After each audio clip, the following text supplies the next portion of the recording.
दुनिया में एक ऐसी नदी भी है जो पानी से नहीं बल्कि लाखों टन बर्फ से बहती है, जो चट्टानों को तोड़कर पहाड़ों का चेहरा बदल देती है, जिसे हम कहते हैं ग्लेशियर। आज की इस वीडियो में हम समझेंगे दुनिया की सबसे रहस्यमय प्राकृतिक शक्ति हिमनद यानी ग्लेशियर क्या होते हैं, कैसे बनते हैं, क्यों पिघल रहे हैं और ये हमारी पृथ्वी के लिए कितने जरूरी हैं। एक ग्लेशियर क्या होता है?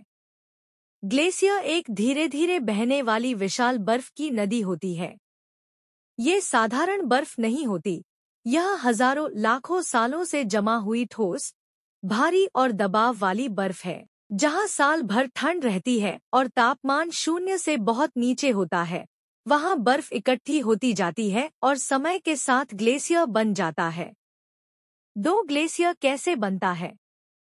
इसका निर्माण 3 चरणों में होता है। बर्फ का जमा होना। पहाड़ों पर सालों तक लगातार बर्फ गिरती रहती है। बर्फ का दबाव। ऊपर की परत नीचे की बर्फ को दबाती रहती है, जिससे बर्फ फिरन नाम का कठोर क्रिस्टल बन जाती है। बर्फ का बहना। धीरे धीरे यह भारी बर्फ गुरुत्वाकर्षण के कारण पहाड़ से नीचे की ओर खिसकती है। इसे ही ग्लेशियर का बहना कहते हैं। ग्लेशियर बहुत धीमे चलता है, कभी कुछ सेंटीमीटर, कभी कुछ मीटर प्रतिदिन। दुनिया में कौन कौन से प्रकार के ग्लेशियर होते हैं? पहाड़ी, जो पहाड़ों पर मिलते हैं, जैसे हिमालय, आल्प्स। वैली ग्लेशियर, जो पहाड़ी घाटियों में बहते हैं, एक बर्फ की लंबी नदी की तरह।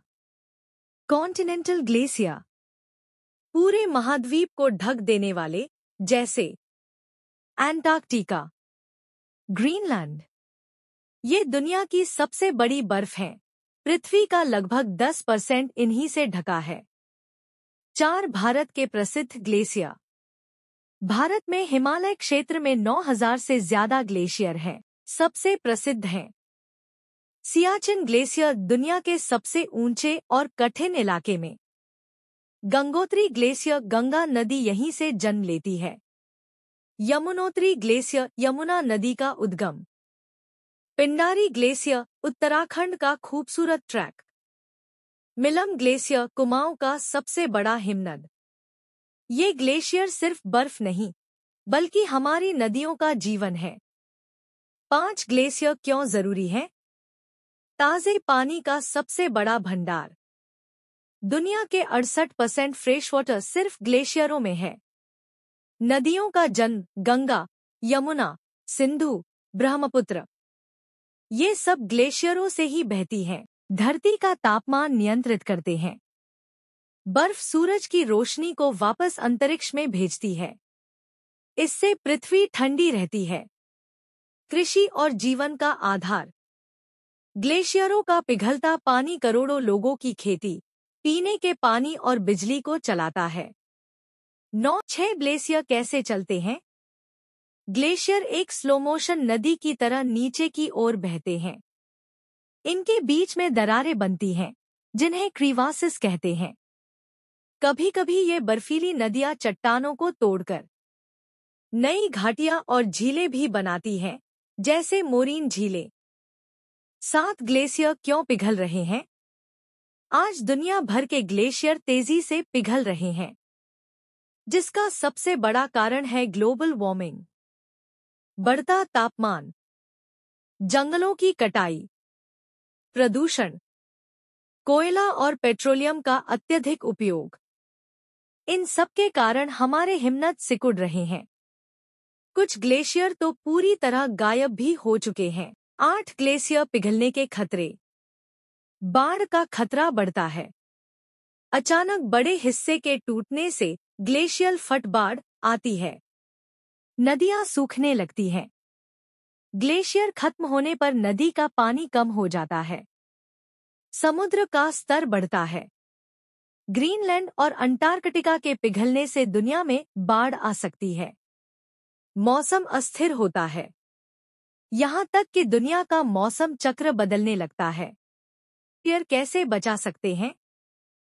पेड़ लगाना और जंगल बचाना। प्लास्टिक और ईंधन का कम उपयोग। सोलर और पवन ऊर्जा अपनाना। पहाड़ी क्षेत्रों में कचरा न फैलाना। कार्बन उत्सर्जन कम करना।